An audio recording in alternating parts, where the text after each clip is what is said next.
In case the contents of this podcast triggers you, please send all complaints to wedon'tcare@nextadvisory.nz, because today we're going to be talking about debt, and this seems to always get people riled up, mate. What's good debt? What's bad debt? Who are you to tell me that? I've been doing that for years. So let's get stuck into it and trigger all the people out there when it comes to debt. Well, that's quite the intro, mate, and my mind's just immediately flashed back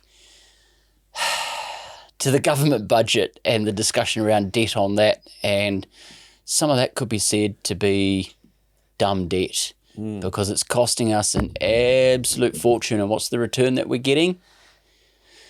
Big fat donuts. Yeah, $8 billion worth of interest expenses in the budget this year, I think. You're climbing to 10 pretty quickly. Okay, great. Yeah. 10 billion between friends. Yeah, I mean, those interest rates, as much as they affect us individually, they also affect the government books as well. And the impacts of printing money that doesn't exist is going to cost you because the money's got to come from somewhere. Well, they say, mate, that the brain is more inclined to understand things when you lead with the negative. So let's get right into the negative. What are some examples of bad debt? Rental properties. No, I'm only joking. But that's got a good gag. That's really good. I mean, you could just, property in general, it's just yuck. Bad debt, let's be real. High interest cost debt. Things like that. Throwing bad money after good money is something we're hearing a bit at the moment. Yeah, I think good money after bad, actually, sorry. Yeah, it comes back to what's the reason we're needing the debt for. And bad debt is, if it's debt that you're borrowing to get you out of a hole and you're not addressing the underlying issue or problem in your business, chances are it's bad debt because all you're doing is extending your runway of failure. And an example of this would be you've got a hunch. You haven't analysed the numbers, so there's no data to support your thinking, but you've got a hunch, and then you'll go to the bank and go, oh, hey, I need to get a loan top-up. Can I get my overdraft from $50,000 to $100,000 because da-da-da-da's happened this? And then they'll look at it and they'll put you through the ringer, and it's hard. And it's supposed to be hard because they're stress testing you to go, well, we're giving you this money. Are you absolutely sure that based on how you're going, what you're saying, we're going to get repaid? Because the bank is taking a risk on you and your ability to be able to repay. The bank comes back and goes, you know what? No, I'm not going to give you the money. And you go, oh, gee, underlying issue that's still niggling away at the business hasn't been dealt with. Could be low sales, piss poor GP, expenses that just haven't been reviewed, and you're spending money where you shouldn't be spending money. Then you go off and you see easy access credit, and there's a lot of it popping up now, and there are some ones that we could name but we won't name because this is a reputable podcast with 5 stars and we don't want to tarnish our image. But I do note that there are some out there absolutely slamming the airwaves with ads for you want easy access. Well, they don't say easy access cash, but business owners, cash, we'll give you a loan, $50,000 to $500,000. I mean, you fill in the gaps here because there's only so many people that go operating those limits. But chances are they will lend you the cash. If they're lending you the cash, they're taking a risk that you won't repay, just like the other bankers, and go, yeah, we'll roll the dice on you. But the other side of it is you will be paying at a minimum double the interest rate.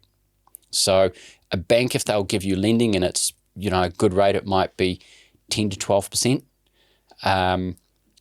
Some of these other institutions, financial institutions, reputable or not, it's going to be starting with a 20%. Oh man, that's tough to repay. Yeah. It's like credit card debt. Yeah, it's unbelievable. But the amount of business owners that see that is the path that they have to go down to get them out of the hole that they're in is unbelievable. But they haven't modeled out going, oh, gee, if I borrow this money from financial institution P and then it's $100,000 and it's so easy to get, great.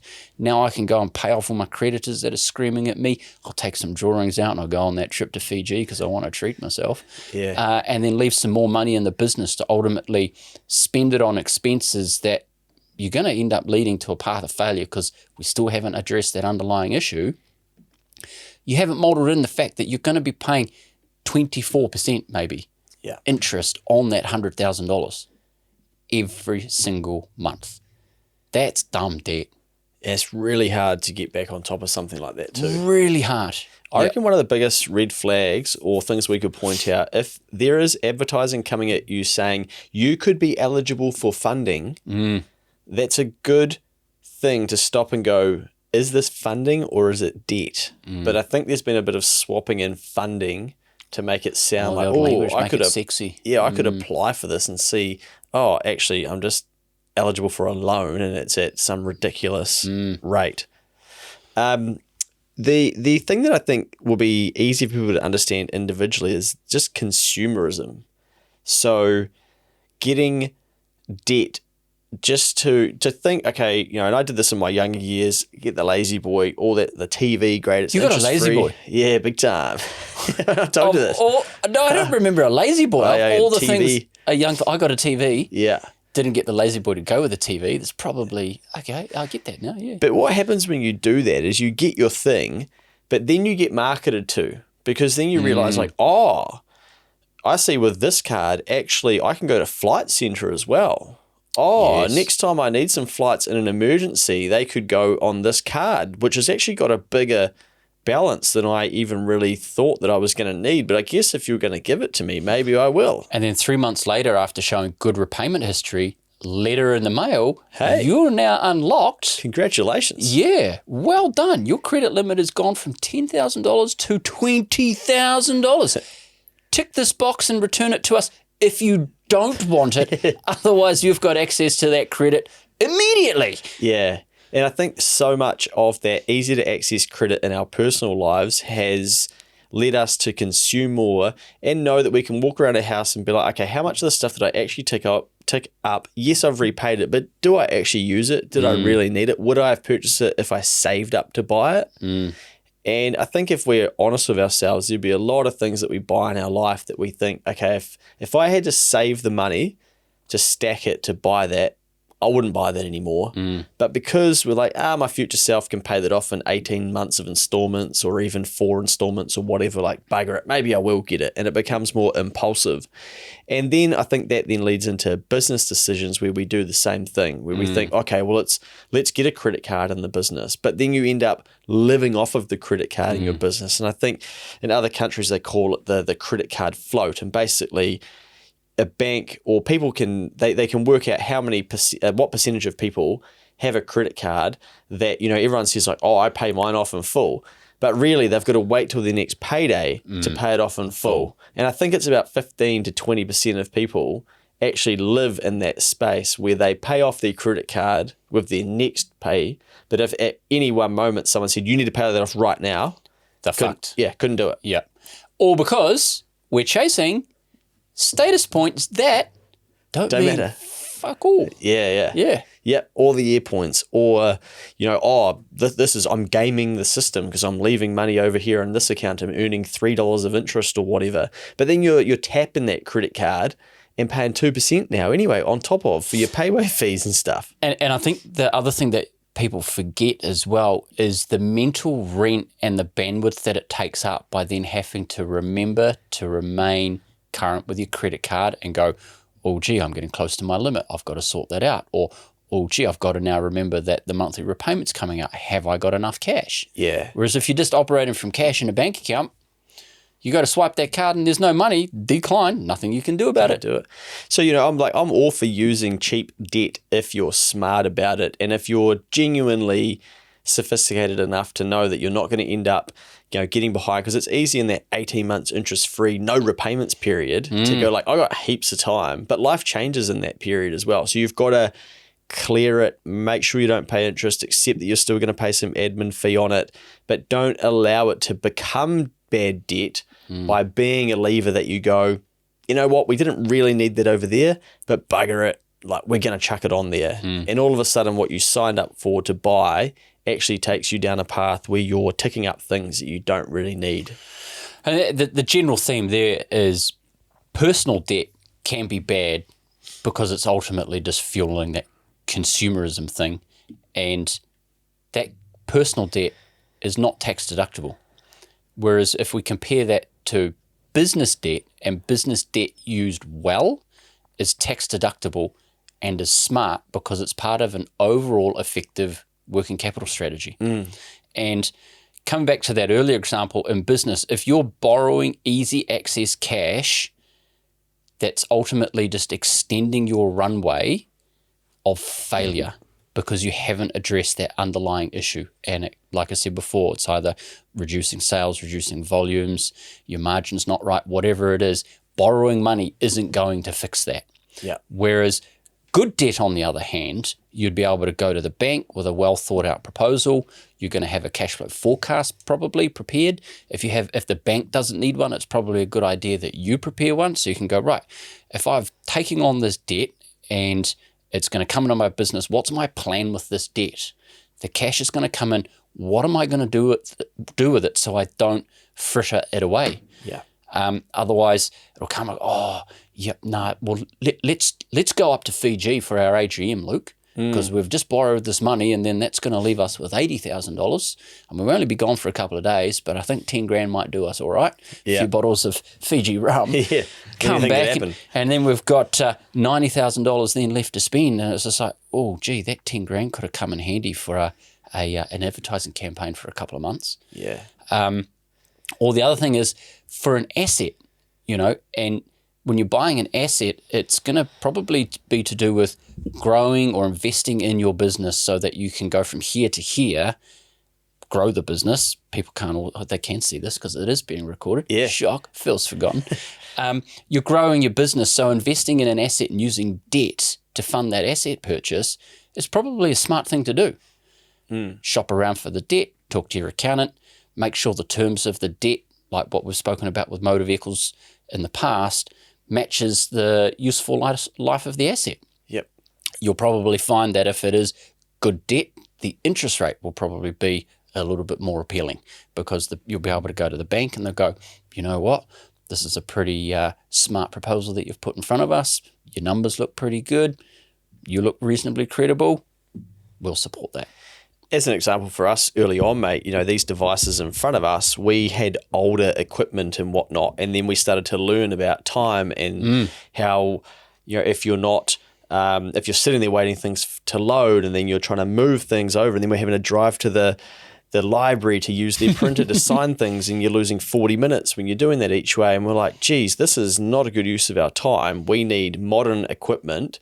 We're going to need that in our business in the future. Let's finance that. So we financed a stack of equipment that we would be using ahead of having the cash to do it or saving up and going, right, oh no, we're making an investment now. We're going to use someone else's money and we're going to turn that equipment into more time for us. So then there's a good return on it. And then with that time, we could then turn that into more value and then value you get rewarded in the marketplace. We turn that into cash, repay the debt. And now we're in a position that if we needed a new laptop or piece of equipment, we'd probably we would and have just basically go, righto, bang, pay for it, buy it, move on at speed. Yeah. So you don't need loan applications and things like that. But that's a journey, I guess, of us using someone else's money to create a return and speed up our growth at a very small level. And that's what, people do when they go and buy a digger, for instance, to then increase their capacity and things like that. But you've got to know where you're going. And I think that is a really key component to it. You want to first have a vision of where you're going, then know, okay, what's the plan to get there? What things do we need? What things don't we have? Can we? And then your budget supports the plan and the vision. And I think too many people just do spending and how's my business doing and what's in my bank account and don't actually know that they need to link all of those pieces together of, okay, your budget needs to support the vision and the plan for this business. And okay, great. If you're going to get to XYZ, then let's go borrow some money and use that, get it ahead of time. You might pay 10% on it. Yeah, it might be 0%, whatever. But if you're genuinely going to execute this plan, it's okay to go and borrow that money to speed up the time and cut down the time that it takes you to get there. Smart. So business debt, when used well, can help you get to a better place in business. Yeah. Bigger business. Because if you're using cash, and we've seen this before, if you're relying on selling something to make gross profit, to clear expenses, and then make a profit, turn that profit into cash, you're waiting a long time to stack a lot of cash before you can then go off and go, right, I'm going to now do this. Whereas borrowing that debt is, as you say, borrowing from your future self to put it into your business, to execute a strategy to fast forward what you want your business to look like. Yeah. When you ultimately do get to that position of having a stack load of cash in the business, then sometimes people look at it and go, oh, I don't like debt, I'll repay it. I'd really encourage you to pause and go, is it smart or appropriate for me to pay this debt off now, or should I wait? And you might go, well, what's happening in the business? What's happening in the economy? Have I got a bit of a war chest of cash? Have I got a bit of a safety net, like as we call it? Yeah. A shit, it's the fan account. You've got some cash just saved there. It might be that you've got debt personally that's non-deductible. It might make sense to actually, let's pay that debt off first and keep the debt in the business because we've got a tax deduction for it. And that's much smarter than having non-deductible debt personally. Yeah. Clear that first. Yeah, and that non-deductible debt might be on consumer products you've brought yourself, or it could be your personal credit card, or it could be your mortgage, for instance, where you're not able to claim a deduction on those expenses. Even though the interest rate could be lower on the personal debt, particularly if it's property-based, it's non-deductible. Yeah. So the interest rate is, you've got to take into account the tax rate. So business debt has got a tax effect to it, and you need to take that into account to ensure you're comparing apples with apples. So yeah, be mindful of that and get advice. Yeah, and the bank will always let you go and borrow back against that property. Well, not always, but most of the time, and then you can put that back into your business should you need anyway. So this is where you need to understand some of these things. Sticking with bad debt, mate, the old getting behind on PAYE, GST, I don't feel like we've ever... The Bank of IRD. Yeah, we've ever... Unless they're at a sophistication, because I was about to say, we've never had a client come and say to us, like, I'm stoked that I'm behind on my PAYE and GST, but actually did have one this week being like, I'm certainly using that GST facility the IRD are offering up where they put it on an installment arrangement. Yeah, right. Yeah, but they're paying interest on that, of course. But if you're getting behind in debt and you're putting your head in the sand, that's a great sign that it's bad debt, because your body is telling you deep down, like, hey, you need to reach out, ask for help, you need to have a conversation, you need to remove the anxiety of it and basically discuss that with either the IRD or someone that can help you put a plan in place. Otherwise, it's going to come knocking at the door and then you're going to have to deal with it. Yeah, it's IRD debt is bad debt. And as much as you go, oh yeah, I can just have this GST bill and put it on an installment arrangement and they'll let me pay it off over a year or 2 years or whatever it is, it'll come back and bite you in the ass, because you're going to want to probably you'll get to a position where you might address what's causing the issue and you'll keep paying it down, but then you'll go to the bank and you'll ask the bank for some money and the bank will go, no, we're not prepared to lend you because you owe the IRD some money. Yeah. And that for a bank is a big red flag that you owe them money. And particularly if it's PAYE, because if the business goes bust, who gets paid first? Not the bank in that case, the IRD. And the bank ain't going to like that. No way. And it's a sign for the bank that you can't manage the cash flow in your business to meet your obligations. Yeah. Yeah. It really smacks your credibility around. Yes.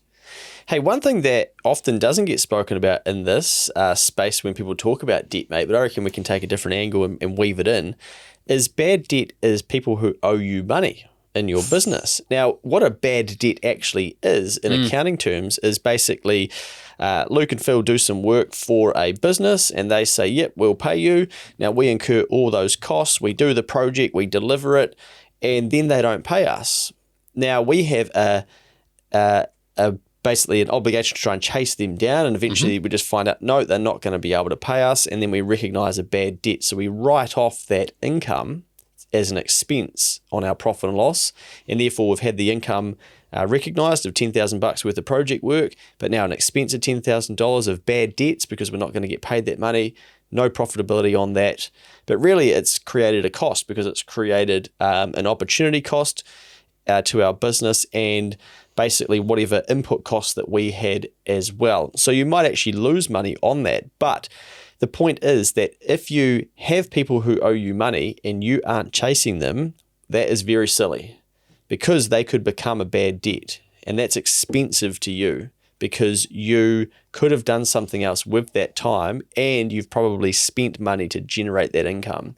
So if you've got people who owe you money, chase them, especially in an environment like this. Definitely make sure those auto reminders are on if you're using Xero, and don't be afraid to pick up the phone and say, yo, Bev, that invoice was supposed to be paid yesterday. When is that cash going to hit our account? Yeah. Can we have a date? And get them to give you a date and say, are you okay if it's not paid by then for us to escalate this to our debt collection process? You don't have to tell them what that is, but just ask them for their permission if it's okay for you to do that.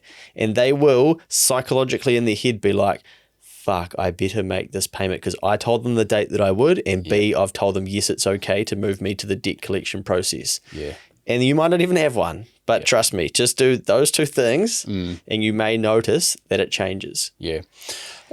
On the business and coming back, business debt can be good if it's used well. And I think make sure you've got it planned out and you've got a strategy for what you're using that cash for. So it might not necessarily just be for an asset purchase. So you go and buy a car, borrow the money. You're borrowing the money for 5 years because you're going to keep the car for 5 years. Make sure that the repayments fit into your cash flow planning. Looks all good. Happy days. If it's for an overdraft or a loan to fund stock or something like that, make sure you've got a plan to go, right, I'm going to go and buy 10,000 widgets and they're going to cost me $100,000. How long is it going to take me to sell down those 10,000 widgets to then repay that debt and get into that working capital so I can understand it rather than, and that's where debt can be good because you're borrowing off of your future self again, that you're going to sell those 10,000 widgets for $150,000. You pay back your 100 grand, you're left with 50. Rather than going, oh, gee, I'll sell 1,000 of them and then I'll go and buy another 1,000 and sell another 1,000 until you've banked up a whole stack load of cash that you can go and get a whole heap more of them and then sell them because you're buying a bigger volume of them, you're going to get a discount. So then you can pass that discount on to your customers or bank the margin. Yeah. It can be a good thing when it's used well. Just make sure it's planned. Yeah. Yeah. And that's where I think people need to understand business and their plan and what their margins are, like you say, so they can figure out, okay, can I turn this into more money? Because basically at a high level, one of the answers for is debt good or bad is can you generate a higher return from it than what it costs you? And that was going to be my next point is the bank's going to charge you 10, 12, 18%, whatever that rate is. Can you generate a higher return than what you're being charged for the cost of that cash? Yeah. And in business, the simple answer should be yes, because a 10% return, if you get 100 grand, there's no reason why you can't double that. Yeah. Nice. I think as well, it's important to understand your own psychological or like relationship with debt because everybody's different. And some clients, as you touched on before, some people are just like, I've got to spend money. I want to clear my debt. And they're basically like, they've got that tone in their voice, like, I'm doing this. You're like, okay, cool, that's fine if that's what you want to do. And then we've got other clients like, debt, who cares, mate? Get some more. I'll happily, I'm going to finance my tax. I'm going to finance everything. Yeah. And that doesn't bother them. That's fine. So I think you got to understand like where you fit in there. And I've heard so many different people talk about like debt that they've cleared and why they did it. And then other people are like, that doesn't make any sense. What a waste. And you could have done this with that. And don't you dare pay off your student loan any faster than you need to. And then other people are like, man, like I hated losing 12% of my income to my student loan. I went and did extra and paid that thing down faster so that I didn't have that hanging over me anymore. And yeah, you've got to find your like where you live in that. And get comfortable with that. Otherwise, you're going to be like flighty about your debt. It is fascinating. Our clients are every client is on a spectrum and they sit somewhere on that. And it's just a matter of understanding where you are on that and then making sure that your decisions line up with that. But if you are one of those personalities that you don't like debt and you think it's a bad thing, you need to understand and educate yourself how debt can be good in a business sense. Otherwise, somebody that's prepared to take a risk and use debt on that risk will be able to get to where they want to be faster than you can because you're not prepared to back yourself and your risk by taking some debt. Yeah.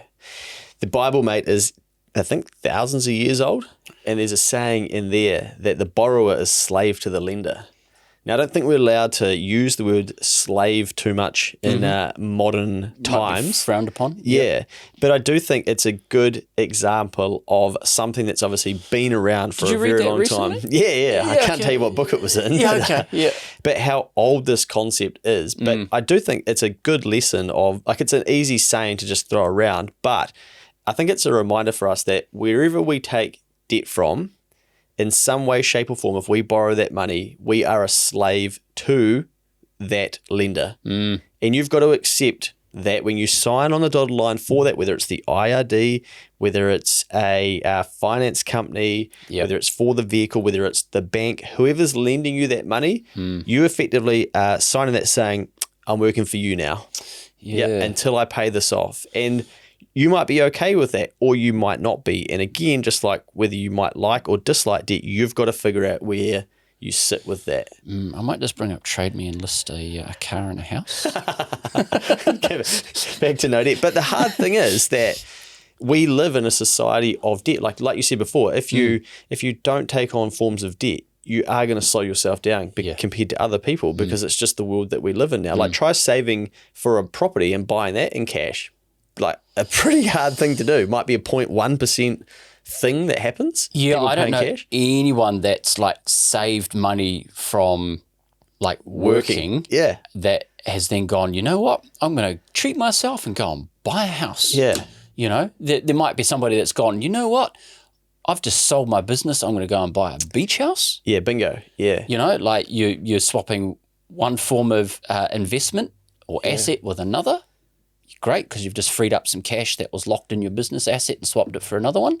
But through actually banking income by way of either salary or wages or business profits over years and years and years to then go and buy a property. Yeah.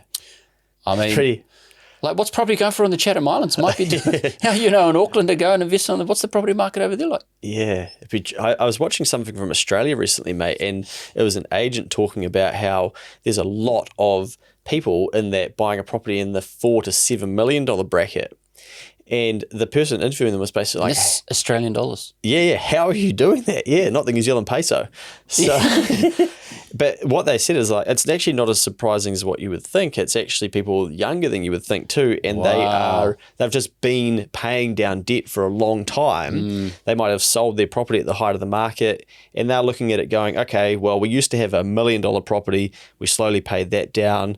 And then it's like, okay, we've got a $2 million property. We borrowed another $1 million again. They've done that. Then it's become $4 million. Well, they've paid down some of their debt. And so they're now like, okay, we're at the stage where we'd like a $5 million property and we're still only going to have $1 to something million of debt. And to them, they're used to that. And it's what they've always serviced. So they're like, sweet, we're stepping into a $5 million property. Let's rumble. Yeah. Which, you know, they've found their rhythm and they've found, whereas for other people, they would go like, oh, whoa, like I couldn't do that or whatever. Yeah. So, you know, I think it's an individual thing as well, like what you do with debt and how you know, have a relationship with it. Spot on, mate. Well, there you have it, folks. Is debt good or bad? Classic answer from the accountants. It depends. Get advice. Yeah, the only one that I didn't touch on, mate, which kind of goes with you not chasing people who owe you money. I think that if you take on people's services and don't pay them for their services, I don't have a high tolerance for that. I think that's pretty piss poor. Like if you engage someone to do work for you and they come and they meet the end of the bargain and you play the whole like, oh, we'll push out payment to them and stuff like that. I think if you do that long enough, that will catch up with you. And I think come back and bite you in the ass. Yeah, that's a form of bad debt in my eyes. Whereas there are some people, that's how they do business. They're like, no, we're going to stretch out our payment terms as long as we do it, as long as we can. And some of the big corporates even do that. Like, oh, sorry, mate, we missed your invoice. Yeah. But don't worry, we'll sort you next month. Oh, your terms are 20th of the following month? Oh, sorry, you missed the memo. Ours are 90 days. Yeah. And by the way, Harry, who does accounts, He's on holiday, mate. So, yeah, he's doing a Houdini. Yeah. He'll get back in touch when he's back from Honolulu, and then we'll look at getting you a supplier form for you to fill out. Oh, yes. And then we'll have to send that down to Bev in accounts. Yep. Who'll need to process it. And then it's got to go over to Australia to get loaded into the system. Yeah. Were you .nz, not .co.nz? Sorry, that's why your payment didn't go through. Yeah. Oh, okay. Meanwhile, 3 months later. Yeah, and you've paid for the services, supplied the labour, paid for the loan repayments of the equipment that you used, got them their outcome. They're off. They've generated their income, and you're basically sitting there going, hello. So debt's a good thing, folks, when there's cash moving through the economy. Yeah. When it stops moving, we fucked.